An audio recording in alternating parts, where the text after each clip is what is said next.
પછીની બીજના દિવસે દરિયાના પાણી ઘોઘા ગામમાં ઘૂસી જતાં ભારે અફડાતફડી મચી જવા પામી છે. અડધું ગામ દરિયાના પાણીથી પાણી થઈ ગયું છે.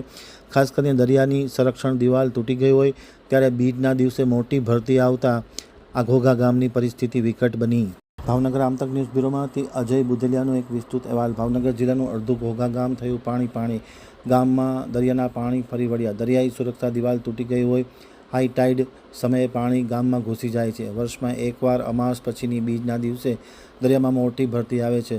ગઈકાલે પણ આ મોટી ભરતી આવતા અડધું ઘોઘા પાણી થઈ ગયું હતું. સંરક્ષણ દિવાલ તૂટેલી હોય. દરિયાનું પાણી ગામમાં ઘૂસી જતાં લોકો હેરાન પરેશાન થઈ ગયા હતા. અવારનવાર રજૂઆત કરવા છતાં કોઈપણ પ્રકારે કાર્યવાહી થતી નથી. સરકારી સંકલનના અભાવે આ દિવાલ બનતી નથી. ત્યારે દરિયાના પાણી ગામમાં ઘૂસી જતાં લોકોને હાલાકી ભોગવવાનો વારો આવ્યો છે. હાલ દરિયાના પાણી ઘોઘા ગામના સેન્ટ મેરી સ્કૂલ, મોરા વિસ્તાર, જેટી રોડ, માછીવાડ, લાઇટ હાઉસ, સરકારી જૂનું ગેસ્ટ હાઉસ, પીરાણા પીરની દરગાહ સહિતના વિસ્તારમાં દરિયાના પાણી ફરી વળ્યા છે.